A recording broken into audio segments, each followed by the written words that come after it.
que nous sommes le 5 août 2017 dans une des forêts près de Vanos, à l'ouest de Moura, dizaines de kilomètres. Alors c'est une forêt vraiment dense, avec au sol plein de myrtilles, des framboises de temps en temps, et nous suivons un petit sentier de randonnée marqué rouge et jaune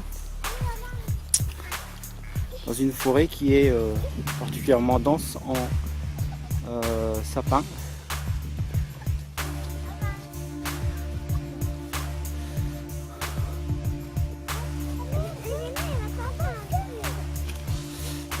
Et on voit un petit peu l'ambiance qui règne sur le chemin avec Elena et Louisa, toujours ensemble et toujours à se bagarrer. N'est-ce pas, Louisa? On a acheté des petites bottes à Louisa et Elena parce que il pleut beaucoup depuis quelques jours. De toute façon, quand on voit la façon dont c'est vert, c'est forcément pluvial. Et il fait relativement doux, entre 13 et 19 degrés. 9 le matin. Et après très rapidement 13, 16, 20, 19 degrés.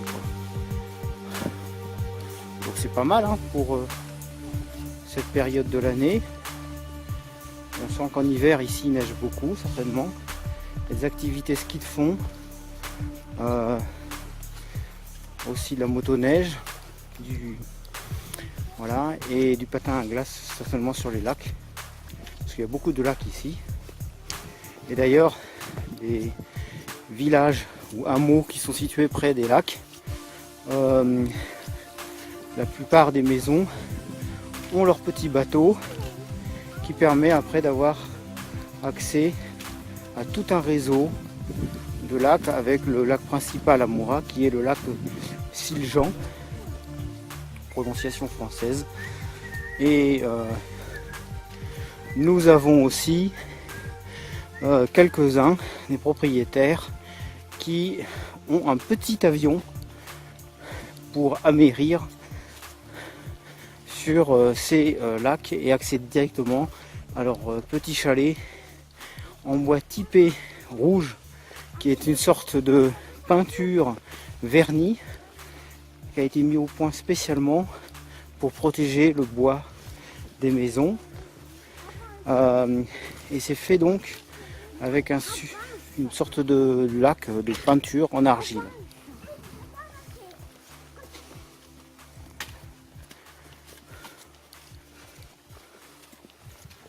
Voilà, donc on voit le style de forêt, donc relativement dense, comme j'ai dit. Présence d'élan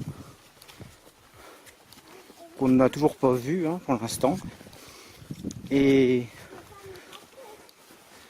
peut-être que c'est une région où on voit aussi un peu l'ours, mais très rarement, puisque je pense qu'il est plus au nord, surtout en été. Voilà, pour ce 5 août 2017.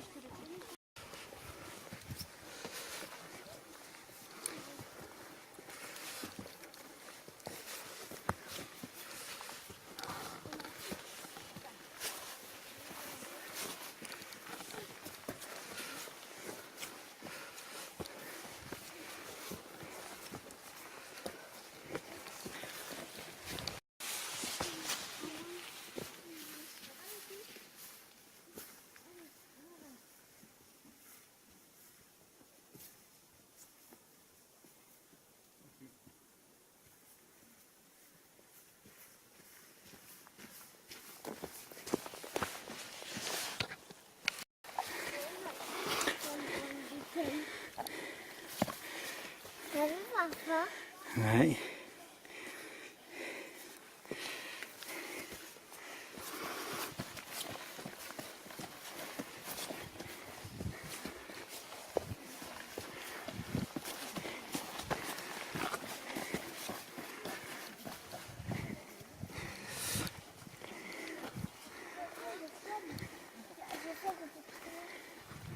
Il fait pas tout.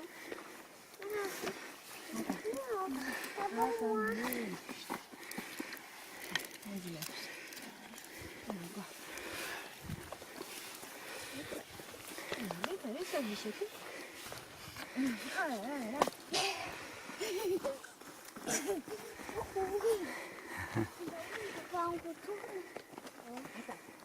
C'est là où tu l'avais.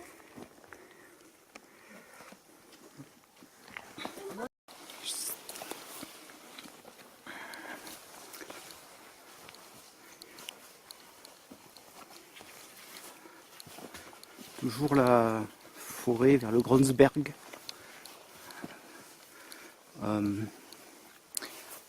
Toujours près de Vanus.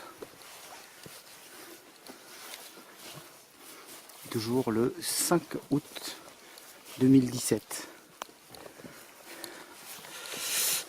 Je porte Louisa sur les épaules. Voilà.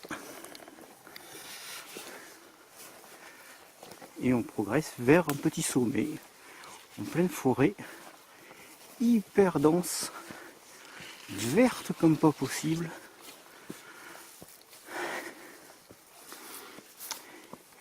Il doit faire, je sais pas, 16 degrés peut-être maximum. Et il fait lourd. Tout est mouillé, humide. Impressionnant. Mais c'est particulièrement sympathique. C'est une très belle forêt. Diversité botanique. Vraiment sympa. Des myrtilles partout. Des framboises. De la mousse du week-end. Du sapin. Du pain. L'épicéa. Probablement. Aussi des feuillus. Bouleaux. Etc. Aïe! Oh putain! Oh putain! Je t'ai fait mal, Louisa? Je t'ai fait mal? Est-ce que vous êtes pris? Ça va? Eh bien, elle s'est tapé le menton contre mon crâne.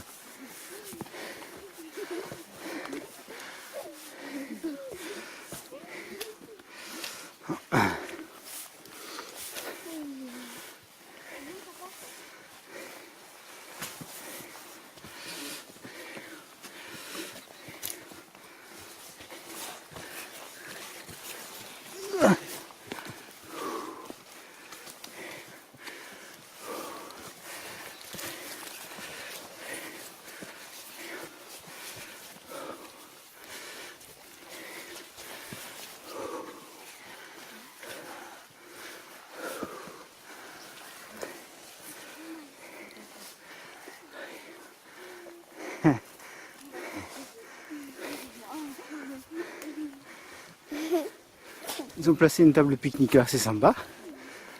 Et voilà.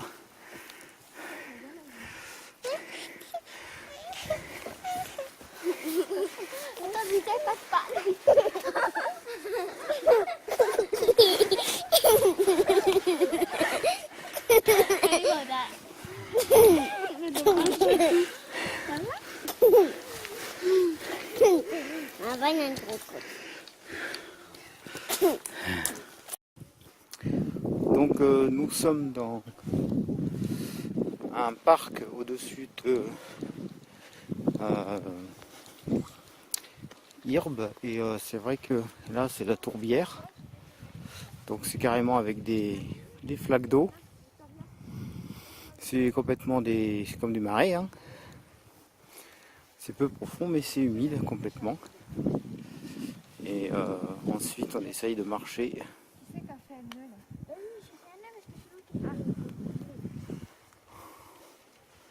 dans cet espace où là déjà la forêt commence à être un peu moins dense. Enfin, les arbres sont quand même moins hauts. Voilà, et on est plus sur du relief puisqu'on arrive à la frontière norvégienne. Et là c'est les différents parcs qui sont situés du côté de au-dessus d'Irbe, Forfors, etc. Et c'est vrai que il y a pas mal de caribous, rennes. Voilà. Toujours pas d'élan. Et les sols toujours donc composé de lichen, de myrtille, de buis,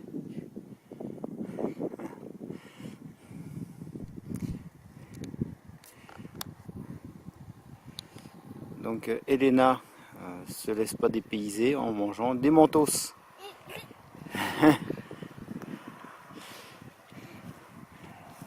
Là, tu vois les filets, il y a de fortes chances, t'inquiète pas, il est là.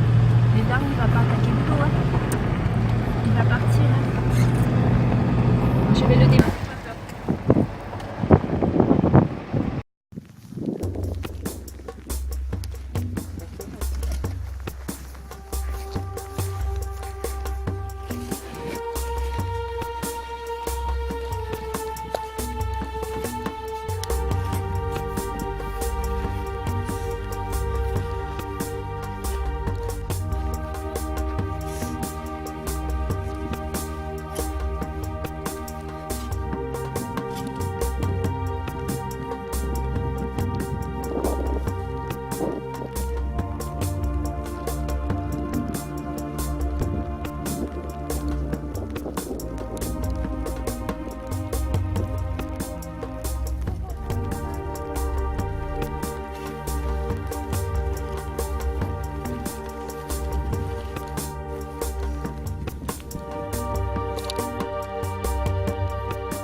là, là.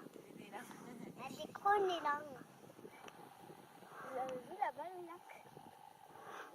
Les crônes là. Là, on dépasse la piste.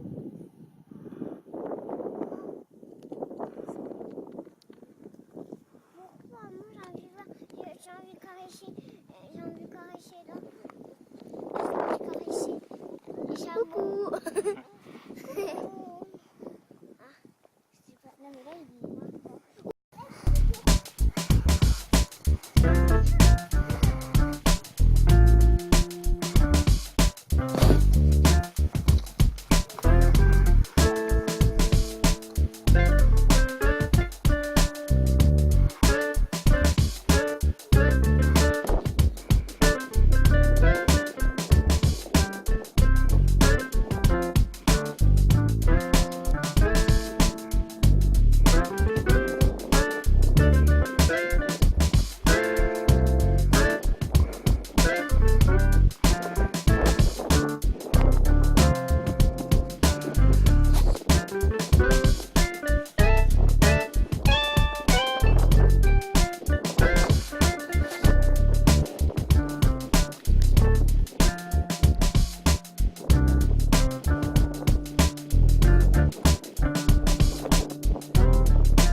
On va s'arrêter là. On a raflé les filles. Allez.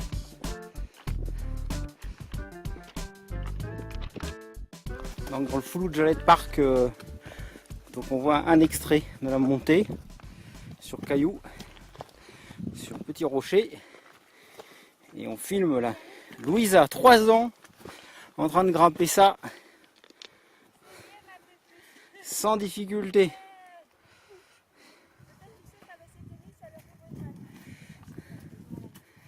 Ouais, mais je suis pas sûr quoi après tomber comme terrain. Si on tombe sur du terrain humide, il faut mieux les bottes.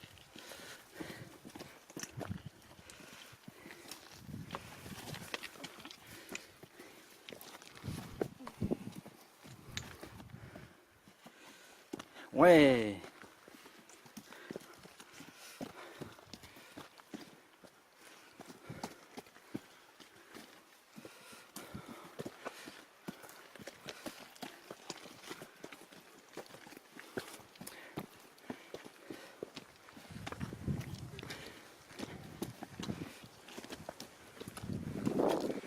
Ça va, Louisa?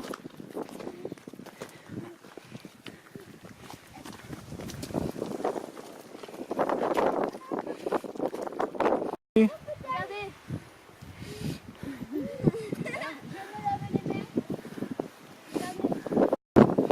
Fulu Jaled Park. Un passage sur des planches au-dessus de petites mares d'eau.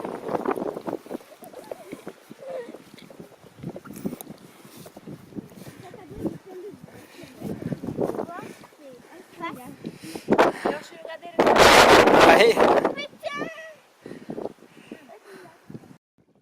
Fulu Jaled Park.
Fulu Jaled Park, toujours. Beaucoup de vent.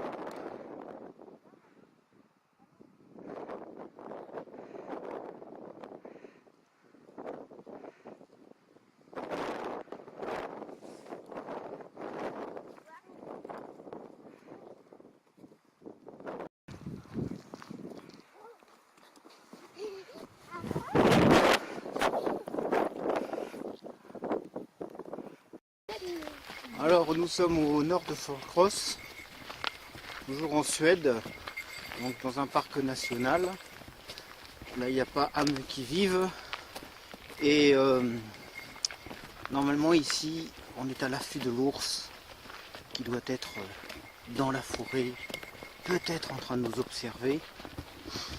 Donc on va y aller avec précaution. Voilà. Nous ne savons pas sur quoi on peut tomber. Voilà, voilà. Donc séquence angoisse. Voilà, nous sommes équipés avec la petite cloche anti-ours. Ici, la belle Beers. Voilà, qui nous permettra de faire du bruit et donc d'annoncer notre arrivée à un ours éventuel dans ce parc. Nous étions donc le 12 août 2017. Voilà donc en Finlande, après une semaine et demie de route. Donc nous allons attaquer la Laponie finlandaise, l'extrême nord de la Finlande, à la frontière norvégienne. C'était les voyages de Laure et Ludo, un reportage de Ludovic Delcros.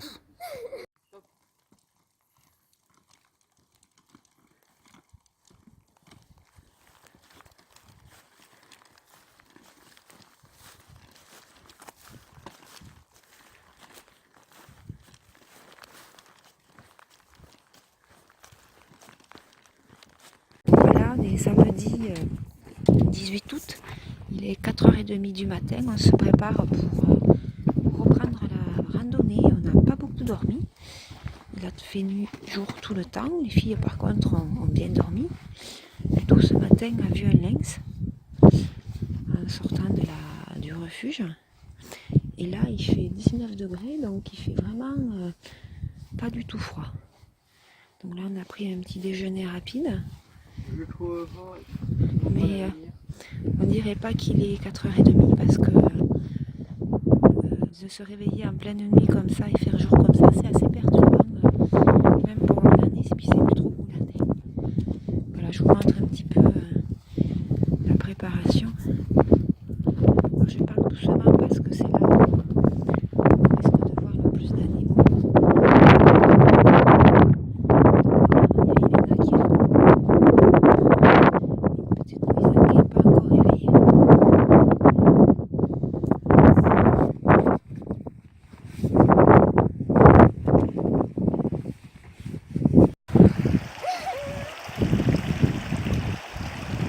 Allez! Coucou à tous et à toutes, aujourd'hui nous faisons un feu, donc je vais en profiter pour vous donner des conseils, voilà. Alors déjà, ce qui est bien avec le feu, vous avez plein d'avantages, ça éloigne les moustiques. Si vous êtes en nature sauvage, par exemple, imaginons au Canada, où ça éloigne les loups et les ours, enfin les animaux quoi. Voilà, et après en termes de bouffe, ça peut vous faire des patates à la braise, du riz à l'étouffer, du bacon grillé au feu de bois, là. Pff, vous n'en pouvez plus, tellement que c'est bon, quoi. Bon, voilà. Voilà. Alors après, pour allumer un feu, vous devez vous devez aller ramasser de grosses pierres. Voilà, de grosses pierres que vous mettez en cercle. Puis après, vous allez ramasser du petit bois et du gros bois. Donc si vous avez des allumettes, un briquet, il faut l'avoir. Donc d'abord, vous mettez le petit bois. Vous allumez le feu, donc vous mettez l'allumette dessus.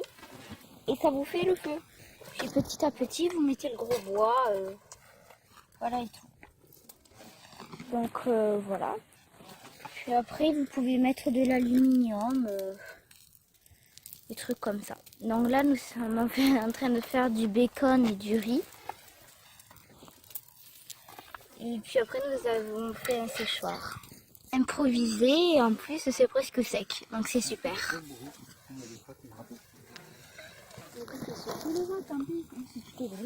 Donc voilà, c'était une vidéo sur les conseils du feu. Voilà.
T'as le pneu qui commence à aller dans l'eau.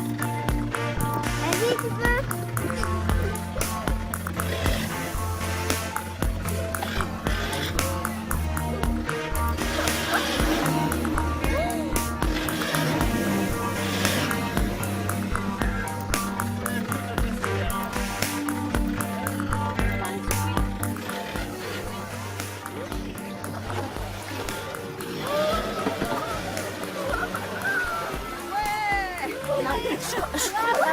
Maman.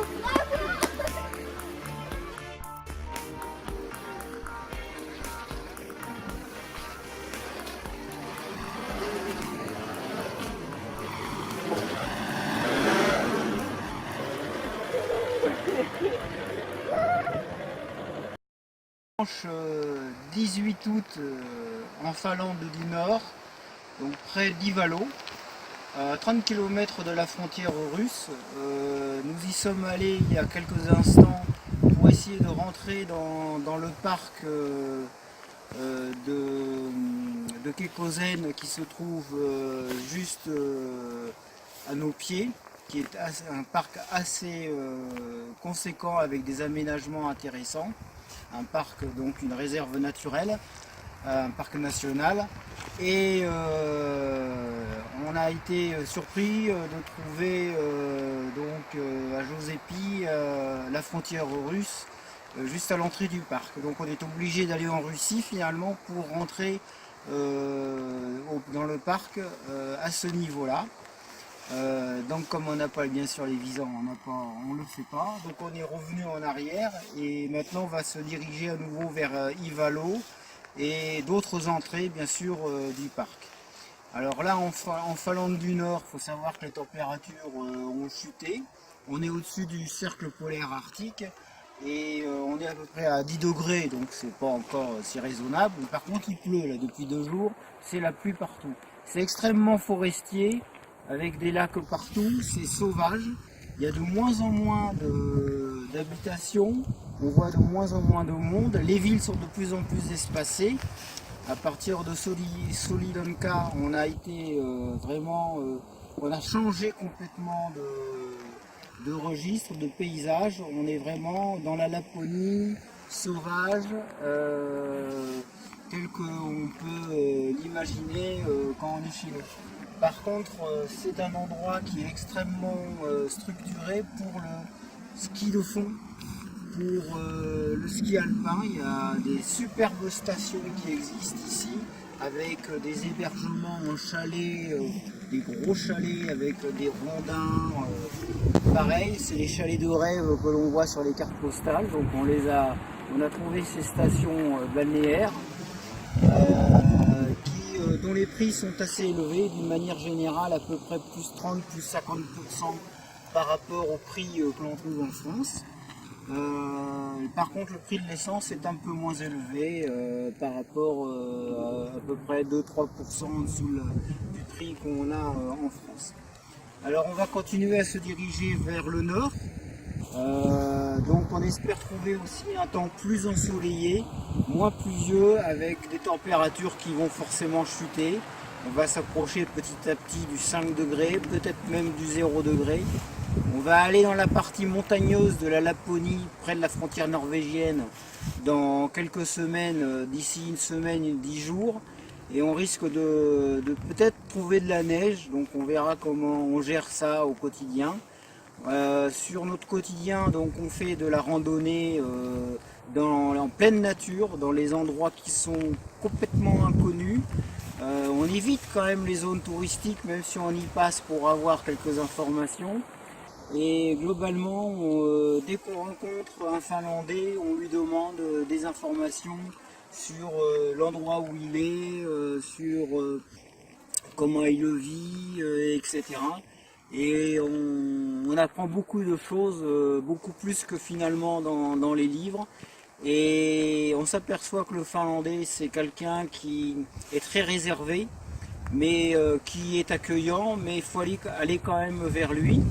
Après, ils sont toujours prêts à renseigner, à aider, il n'y a aucun souci, quoi. Ils ont une approche très scandinave des choses, c'est-à-dire froid au premier abord, mais globalement, quand on leur demande des informations, ils nous donnent tout de suite ces informations et ils discutent tous en anglais sans aucun problème. Nous, on est à côté de ça, des scolaires par rapport à eux. Ils maîtrisent tout à fait l'anglais. Donc voilà, donc notre petit périple continue. On va en direction de la Laponie.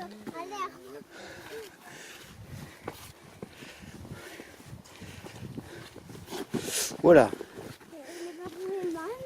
Fais attention, regarde où tu mets les pieds quand même. Hein.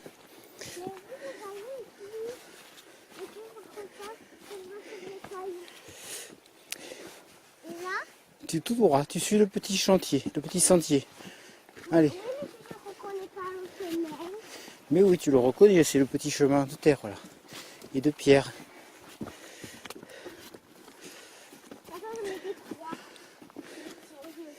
Et pourquoi tu mets des croix? C'est un repère. Ah, c'est un repère? Oui. D'accord. Alors là, comment on fait là? Quoi? Comment on fait là? Il faut que tu montes là. Ah. Et oui. Et comment tu vas faire là?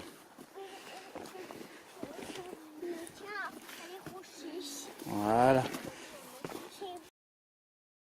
On a de plus en plus de globules rouges.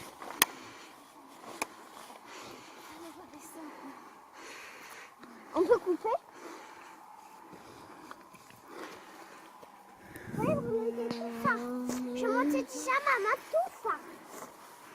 Ça va? Attends, d'accord. Oh, regarde.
t'aider.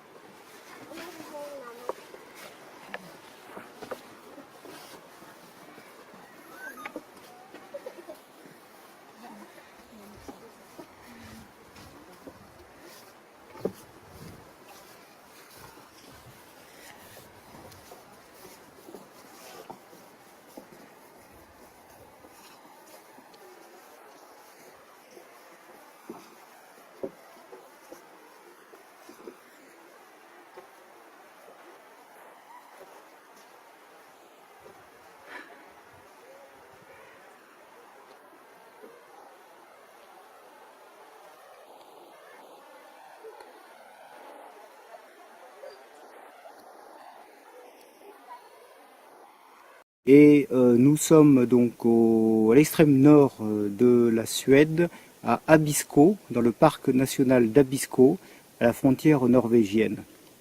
Alors depuis notre périple, depuis donc le nord de la Finlande, on a traversé différents paysages, différents climats.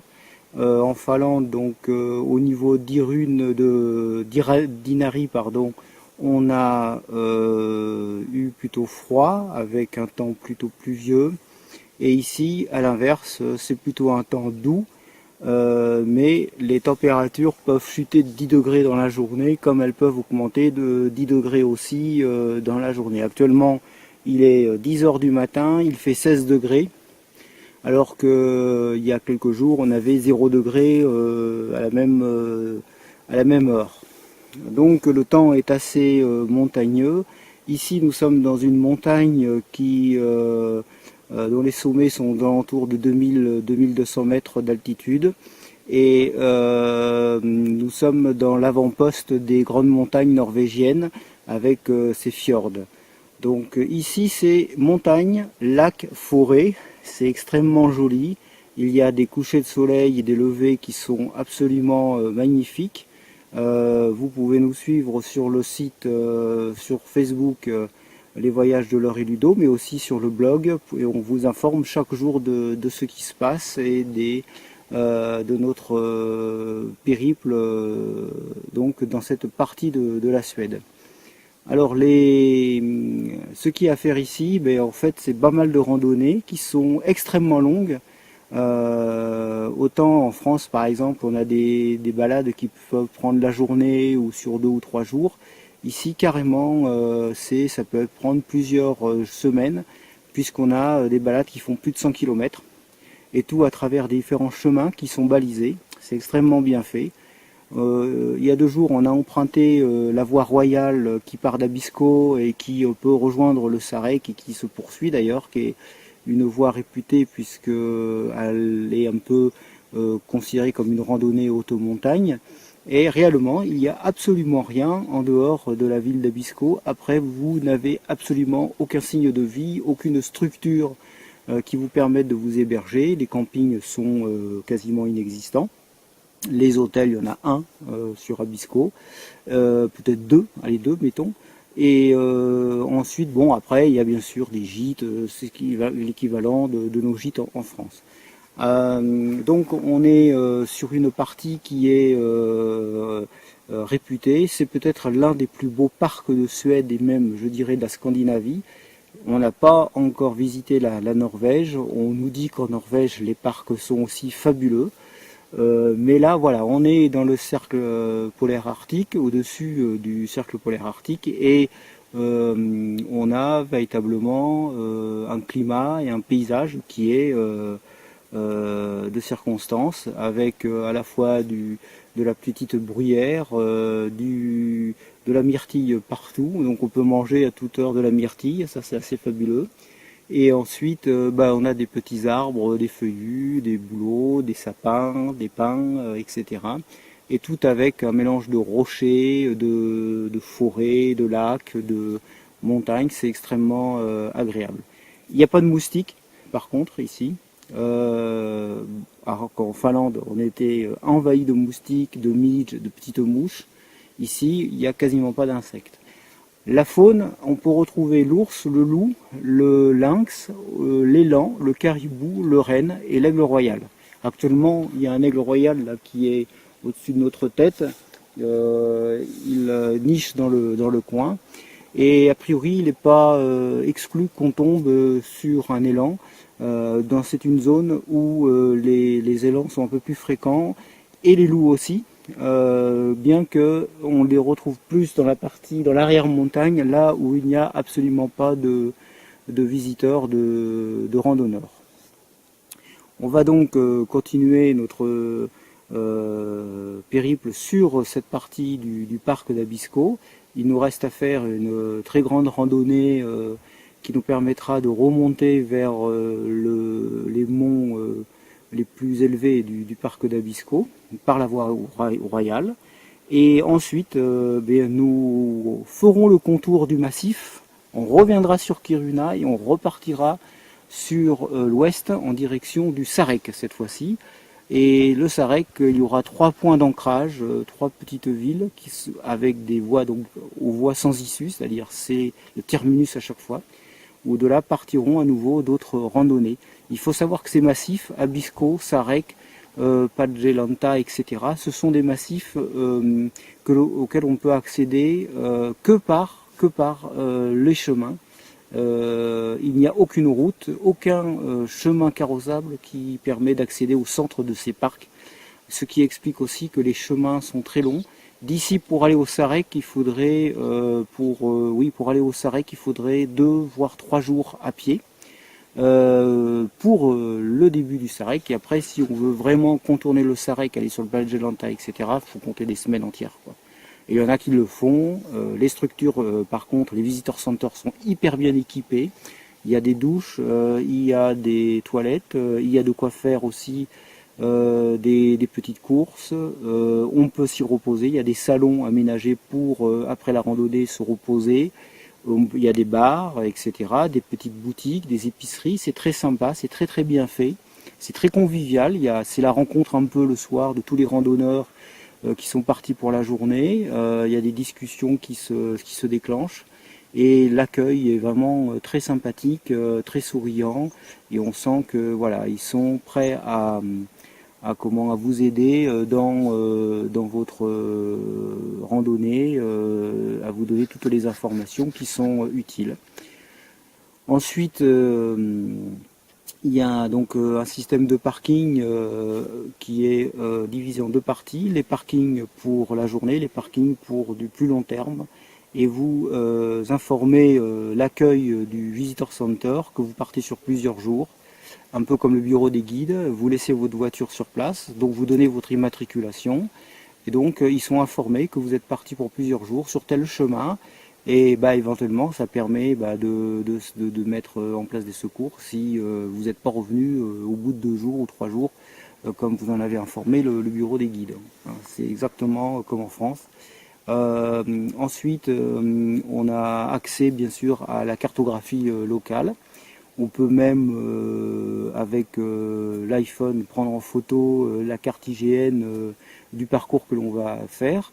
Et enfin, dans le parcours lui-même, il y a des endroits de bivouac aménagés avec toilettes, de quoi faire un barbecue, de quoi aussi des petites kitchenettes, des petites cuisines et des espaces de campement.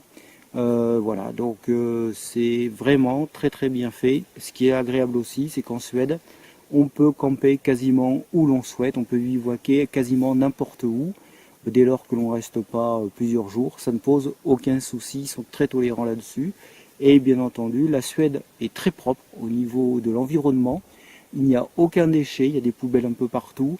Et les Suédois et ceux qui viennent randonner dans ces parcs sont vraiment respectueux de l'environnement. En Finlande, on n'avait pas ça. En Finlande, on constatait des déchets par terre, des places de bivouac où il restait des canettes de bière, etc.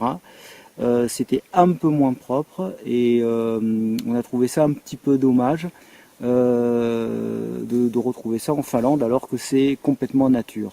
On a aussi remarqué une différence de paysage entre Finlande et Suède alors que ça reste la Laponie. D'une part, on a en Finlande d'immenses massifs forestiers sur plutôt des plateaux ou des plaines avec quelques belles montagnes, bien entendu, lorsqu'on se dirige vers le nord. Il y a quelques parcs en Finlande, les plus sympas c'est peut-être celui d'Uro, près d'Ivalo, et ensuite on a quand même quelques chemins de randonnée qui sont organisés, mais surtout à l'intérieur des parcs. En dehors des parcs, il n'y a rien, c'est-à-dire que c'est compliqué d'aller randonner dans la nature, puisqu'il n'y a pas d'itinéraire, il n'y a pas de chemin qui permettent d'accéder au cœur même de la nature. Il faut y aller directement et à pied, parce qu'à vélo c'est compliqué, en voiture c'est pas possible. Donc là, la randonnée peut s'avérer complètement difficile, puisque c'est quand même marécageux, il y a pas mal de buis, de marées, de flaques, enfin bref, ça peut devenir très difficile de randonner dans ce type de forêt, avec notamment aussi une densité d'arbres très importante, ce qui fait que ça peut être très difficile de passer. Alors qu'en Suède, on trouve davantage bien sûr de chemins de randonnée balisés dans les parcs, mais aussi en dehors. Ce qu'on appelle, ils appellent ça les réserves naturelles ou les espaces naturels, où on aura toujours un chemin de randonnée aménagé, et d'une manière générale, ils ont beaucoup de chemins d'exploitation forestière, des chemins qui permettent aussi d'accéder aux maisons, etc. Donc qu'on peut utiliser pour aller randonner.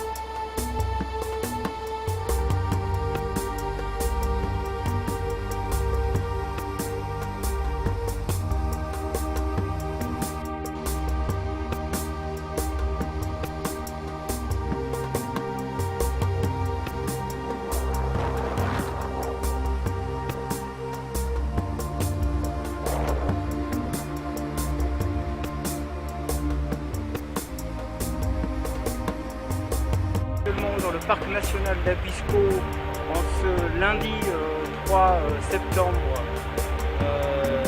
2018, et donc nous allons poursuivre notre périple vers le Sarek et le Padjelanta en revenant sur Kiruna et en repartant donc vers l'ouest de la Suède. Auparavant, donc il y a quelques jours, nous avons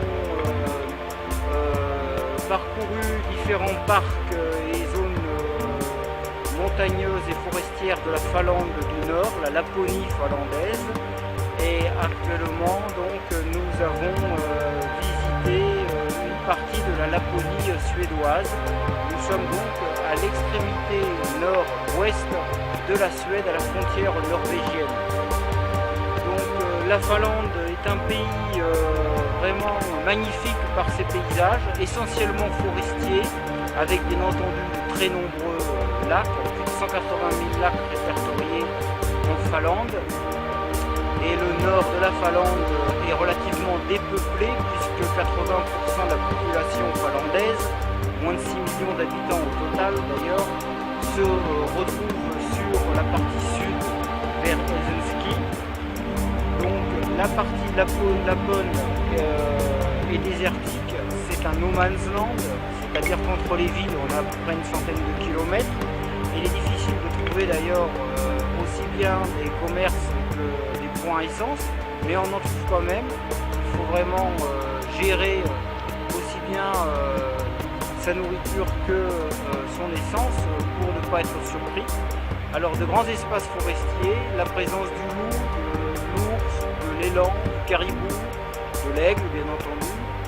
Et on retrouve cette même palette sur la Suède du Nord, avec toutefois un peu plus ici, bien sûr, dans le parc national d'Abisko, les montagnes, davantage de montagnes, puisque nous nous rapprochons des fameuses montagnes de la Norvège et bien sûr des fjords norvégiens. Nous ne sommes pas très loin, à peu près à une demi-journée de l'île Lofoten, réputée pour leur tourisme, bien entendu. La mer norvégienne n'est pas très loin non plus, à peu près à 4 heures de route d'ici. Donc ce qui est intéressant sur le parc national d'Abisko, c'est que c'est déjà un très grand parc qui est magnifique. On a juste l'accès par la route à Abisko et ensuite il n'y a plus de route, ce n'est que des chemins qui sont essentiellement balisés bien entendu pour la randonnée. Et d'Abisko d'ailleurs on peut se rendre au travers du massif montagneux sur le Sarek. On peut rejoindre différentes petites villes qui se trouvent tout autour du massif, mais cela demande donc plusieurs jours de randonnée qui sont très belles. Nous avons un mélange de massifs forestiers, on a un mélange aussi de lacs, de rivières et de montagnes. Alors le tout dans un paysage absolument grandiose, éclairé par le soleil qui est plutôt un soleil bas, ce qui fait que ça donne des couleurs vraiment très sympas. Et ça y est, nous sommes dans la Ruska, c'est-à-dire la Ruska, c'est-à-dire les couleurs d'automne commencent, les feuilles commencent à devenir jaunes et les feuilles tombent aussi, donc on commence à avoir des couleurs sympas, les couleurs d'automne dès cette fin août, début septembre, donc au parc national d'Abisko. Pour faire le point un peu sur la différence entre la Finlande et la Suède, eh bien la Finlande c'est quand même plus désertique, plus sauvage. Les Finlandais sont beaucoup plus en retrait. Il y a réellement des zones où vous ne rencontrerez personne et vous pouvez bien entendu bivouaquer à n'importe quel endroit de la forêt par exemple, sans aucune difficulté. Idem pour la Suède où on peut bivouaquer là où cela est possible sans aucun souci sur les massifs forestiers.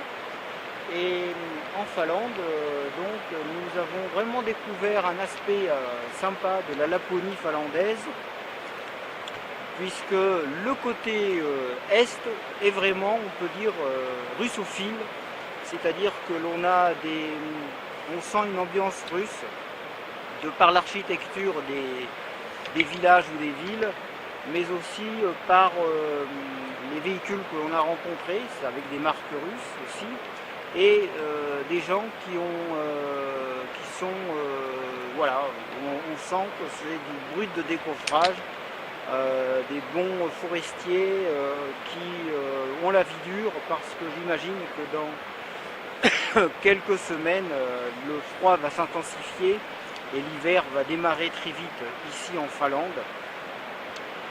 Il y en est de même pour, bien entendu, le nord de la Suède où très vite les températures peuvent chuter. Hier, on a bénéficié d'une clémence de la météo puisque la température est montée à 20 degrés. Mais très vite, il s'est mis à pleuvoir et ça a chuté à 5 degrés.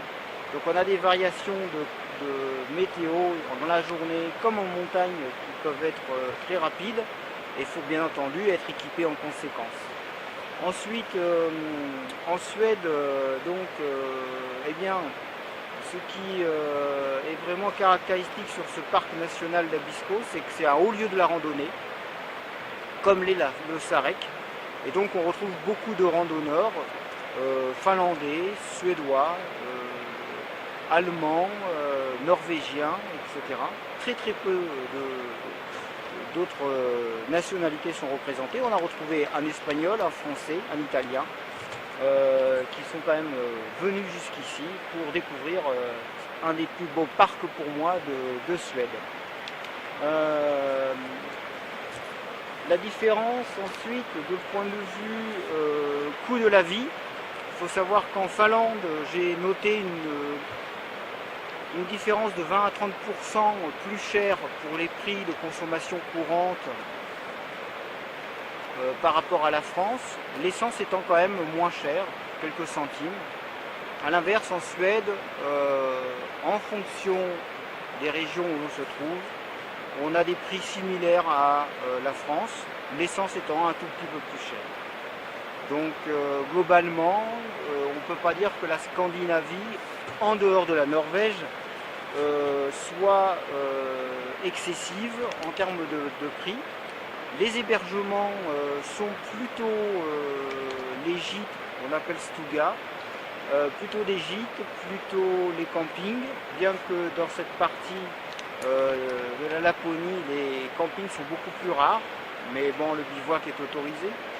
Et les hôtels, par contre, sont beaucoup plus chers qu'en France, puisque le prix moyen pour une chambre classique est d'environ 100 à 120 euros. Donc le gîte, qui tourne autour de 40, 50, 70 euros à la journée, est beaucoup plus avantageux de toute façon. Alors pas de souci d'hébergement d'une manière générale, que ce soit en Finlande ou en Suède. Il y a toujours des solutions en termes d'hôtels, de gîtes, voilà, de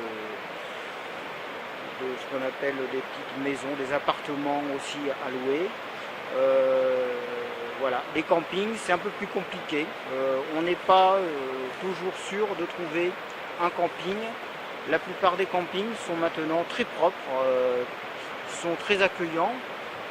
Un peu moins en Finlande où ils ont un caractère assez particulier. Ils sont de façade, ce ne sont pas des gens très avenants. Il faut creuser un peu pour qu'on les apprécie davantage. Les Suédois sont un peu plus ouverts, mais ce sont des Scandinaves, c'est-à-dire qu'ils attendent, ils voient d'abord et ensuite ils discutent et éventuellement vont plus loin dans la discussion. Après, aucun souci pour l'accueil d'une manière générale. On est vraiment dans des pays qui sont tranquilles et même au niveau du quotidien, on peut laisser des véhicules à droite, à gauche, en pleine nature. Il n'y aura rien de fait, il n'y aura pas de soucis, de problèmes de vol, de dégradation, etc. Et même dans les visitors centers, par exemple les centres du tourisme, qui accueillent les différents randonneurs, on peut laisser les sacs à dos à droite, à gauche, on n'aura jamais de problème. Ensuite, l'accueil des centres de tourisme est sympa, puisqu'il y a toujours des douches, toujours des toilettes, toujours des lieux pour se restaurer. Il y a toujours des petites boutiques qui permettent d'acheter voilà, ce qu'on a oublié d'acheter la veille, etc. Donc c'est très bien fait, il y a même des petits salons qui permettent de se reposer après la randonnée et de boire sa kiffa, son café avec sa pâtisserie. L'accueil est toujours très chaleureux et très souriant. Sur les traces de l'élan, dans une forêt boréale typique au sud de Kiruna, le 5 septembre 2018.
Sol mousseux et gorgé d'eau.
chemin de randonnée près de Parjus, ancien chemin de randonnée. Donc qui n'est plus du tout répertorié et qui nous amène donc dans un cadre complètement idyllique.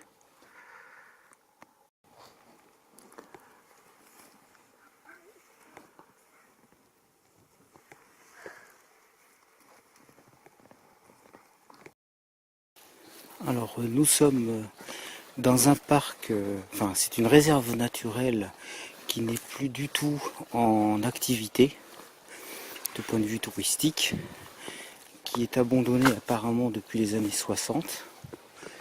Et nous sommes sur des passages difficiles, mais nous sommes en pleine nature sauvage. L'homme n'a pas certainement mis la main depuis un petit moment, ce qui fait que la nature a repris ses droits. La mousse sur les planches de bois qui permet de passer les zones marécageuses transforme ces planches de bois en véritable passoire. Et là nous avons devant nous un petit pont qui permet de passer une rivière, un ruisseau je veux dire, et qui est complètement explosé quoi. Alors là je sais même pas si le passage va pouvoir se faire. Donc on va tenter, je vais tester la résistance du bois. En plus c'est hyper glissant. Là en plus, voilà, on a la rambarde là.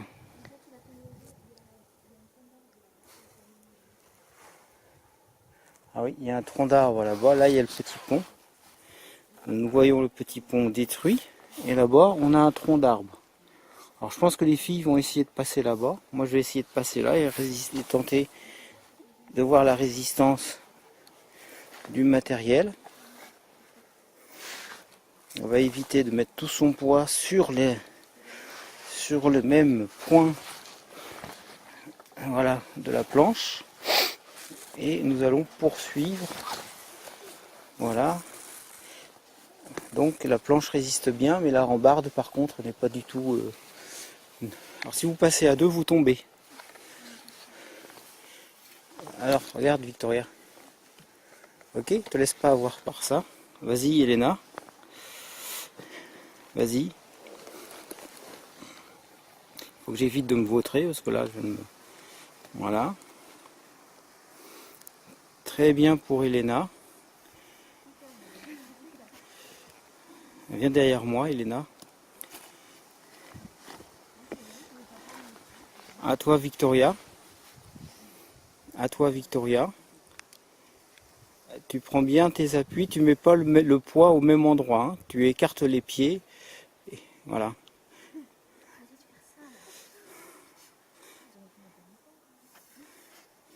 Voilà. Tu passes sur le côté. Voilà. Donc à la petite.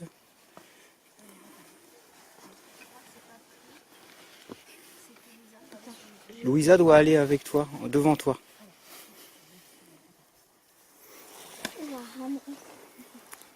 Non, là c'est pas prudent ce que tu fais. Bon, enfin bon, tu mets pas le même poids, hein. Enfin, tu concentres pas ton poids sur le même endroit. Mais non, mais Laure, tu es carrément au bord de la planche. Tu mets pas ton pied sur toute la planche. T'as mis le. Bon, Laure a bien failli craquer la planche, parce qu'elle pèse hein, quand même. Hein.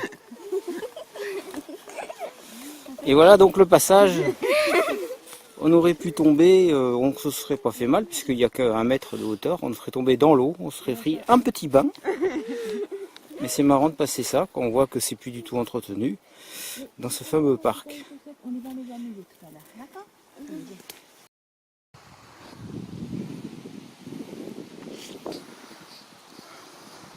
Donc toujours dans cette réserve naturelle en Finlande. Réserve naturelle qui est redevenue complètement sauvage.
dans cette réserve naturelle en Finlande, au-dessus de Tornio à 90 km, au-dessus, donc au nord.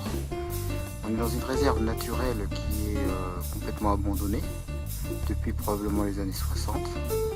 Donc voilà un passage délicat où on traverse un marais sur des planches qui sont complètement pourries. Donc, Elena, va mollo, fais attention hein, à ce que tu fais là. Tu prends la planche là, voilà, celle qui est sur ta droite.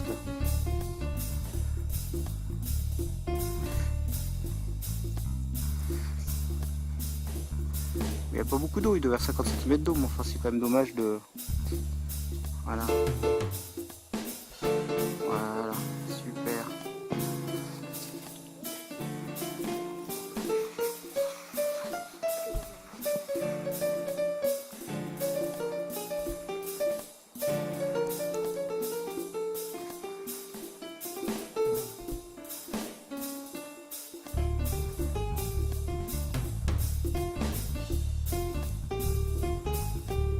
À droite.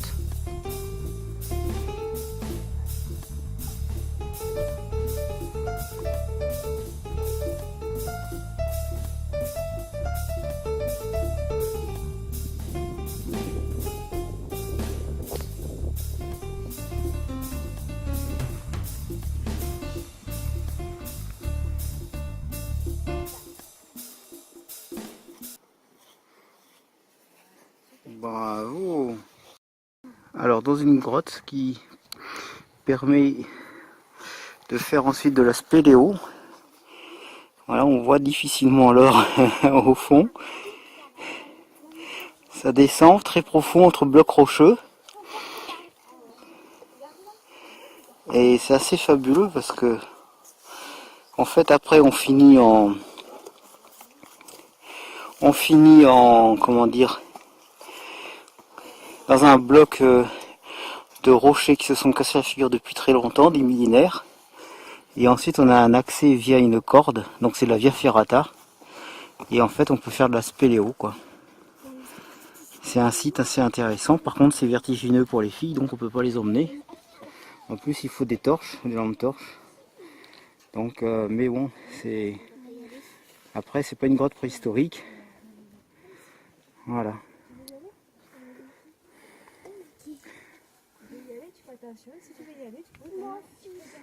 Alors Elena, tu te concentres. Voilà, tu prends dans le sens de la marche. Tu sais, faut pas avoir peur parce qu'en fait il y a un petit trou. D'accord, moi j'étais trop petite pour y aller. Mais j'y vais pas, Lisa, comme ça on sera deux. D'accord? Mais il n'y a rien à voir en fait. Il y a juste un petit trou à voir. Ah ben écoute, si elle veut y aller, tu la prends avec toi. Attends, on va laisser ressortir les... Non mais à ce moment-là, tu y vas alors. Tu y vas et tu la prends. Non mais attendez, parce qu'il faut regarder venir. Ouais. Descends Elena maintenant. C'est comme des escaliers, par contre fais gaffe à ta tête de pas te cogner. Et tu vas tout doucement, t'assures tes pieds à chaque fois. De toute façon il n'y a pas de danger là. Descends l'escalier. Voilà. Alors tu sais, tu vas descendre comme Elena, tu fais à la rambarda. D'accord? Voilà. Fais attention. Vas-y Victoria, suis. Non, mais parce que sinon on va pas pouvoir descendre. On va pas pouvoir remonter. Donc opération spéléo donc avec les enfants. Donc on descend dans un petit site, une grotte qui n'est pas une grotte préhistorique a priori, qui est juste une curiosité géologique. C'est vraiment c'est sympa. Là où est Elena, en fait, après on tombe dans des blocs. Il faut passer le corps entre ces blocs et via une corde qui permet de faire la longe, la via ferrata. Donc pour nous ça s'arrête là, puisque de toute façon il faut des torches pour y voir clair, parce que là c'est dans le noir complet. Voilà, mais c'est sympa, c'est bien aménagé. Celui qui veut faire un peu de spéléo, là, il peut s'éclater. Voilà un peu le site. Voilà. Donc c'est marrant parce qu'on trouve ça comme ça en pleine forêt. Ils appellent ça une nature servate, donc c'est-à-dire une réserve naturelle ou une curiosité naturelle. Et on peut voir donc le site autour. Donc je vais remonter. On va regarder les filles remonter aussi. Et après je remonterai pour vous montrer la partie sympa aussi, toute dans une faille en fait. Ils ont aménagé une via ferrata dans une faille profonde d'une vingtaine de mètres. Ça peut être sympa.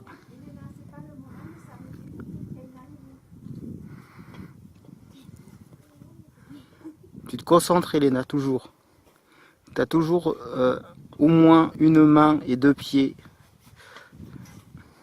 donc sur l'échelle en support.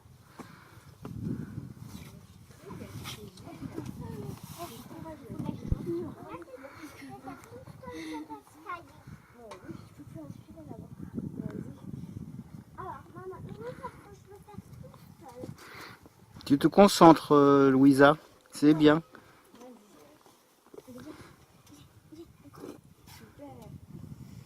Attention.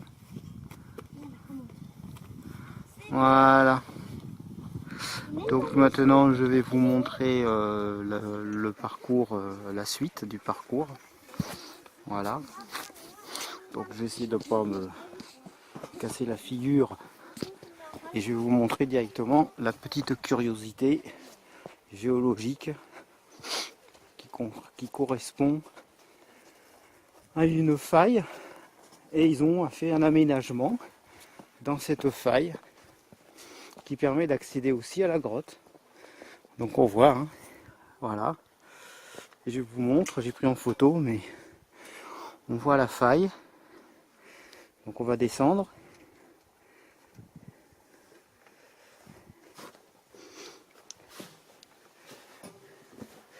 Donc séquence exploration et voyage de Laure et Ludo dans une faille géologique, d'origine géologique. Et on voit la Via Ferrata qui commence ici. Et ça plonge. Il y a de l'écho. Et ça plonge, vous pouvez voir. Voilà, et ça suit là. Et après c'est particulièrement étroit. Et la Via Ferrata poursuit.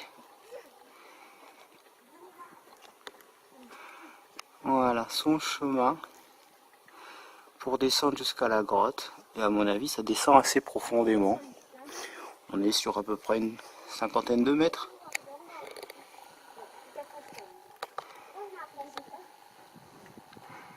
Voilà la faille. Donc elle est pas petite, elle est pas anodine. Hein. C'est marrant ça. Hein. C'est bien sûr une activité géologique intéressante. Et voilà. C'était les voyages de Laure et Ludo, séquence exploration. Redescendu une grande partie de la Suède puisque nous étions sur Abisko et le massif ensuite du Sarek. Donc ici le Dalarna est une région assez spectaculaire par ses couleurs, ses zones forestières et montagneuses. Si on s'approche notamment d'Idre dans la partie près de la frontière norvégienne. C'est une région que l'on aime beaucoup parce que ça reste quand même malgré tout relativement sauvage, alors qu'il y a quelques jours nous étions plus du côté de l'Est et cette fois-ci côté d'Est on redescendait sur Stockholm et la partie routière, autoroutière, urbanisation un peu plus importante fait que nous avons préféré nous retirer de cette zone pour aller davantage donc sur l'ouest.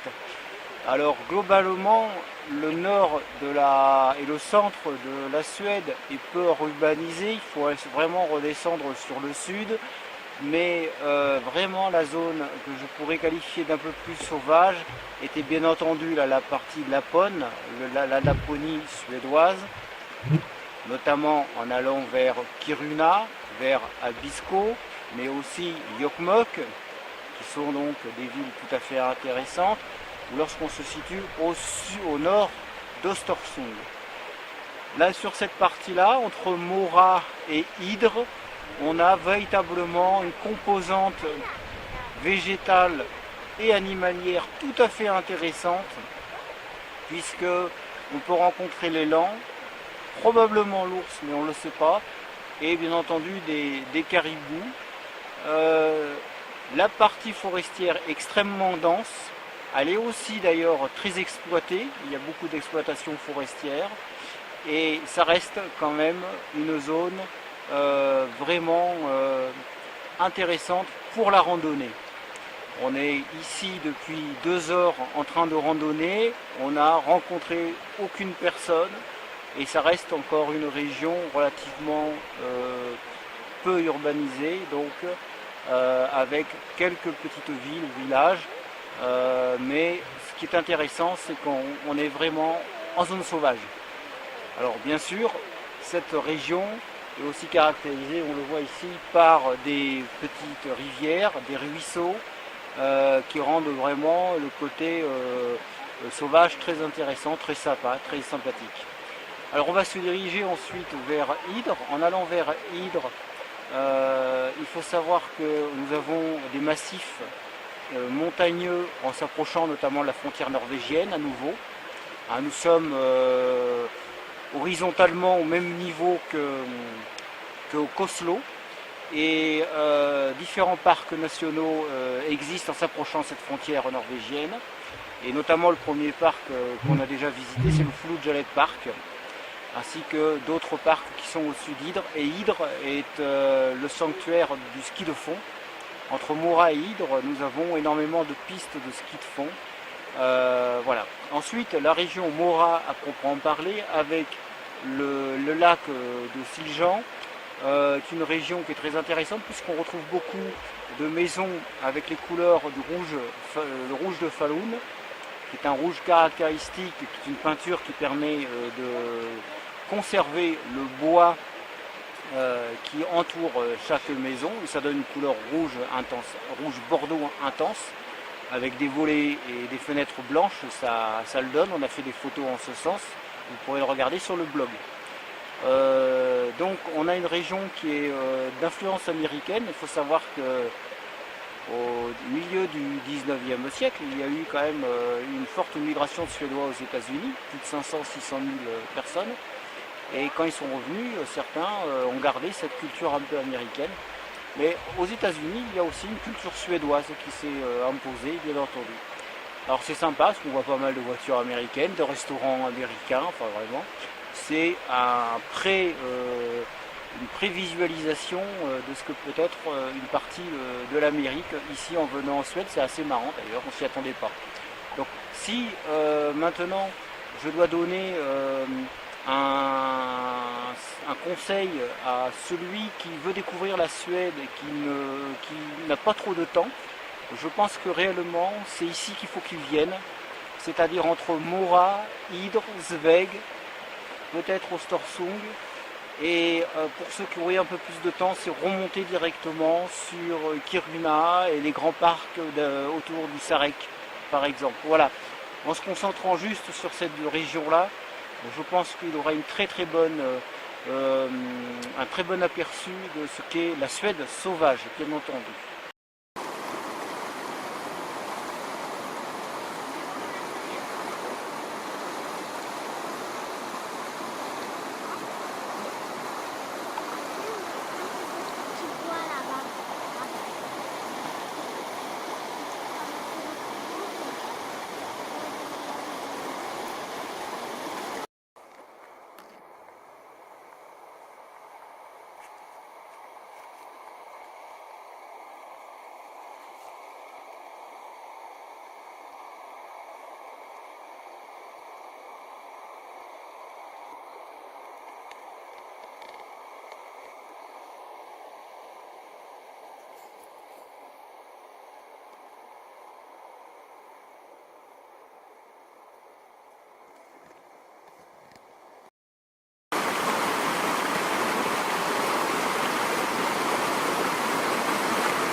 Ambiance du petit déjeuner le matin. Il fait -1, tout a gelé. On a fait un feu.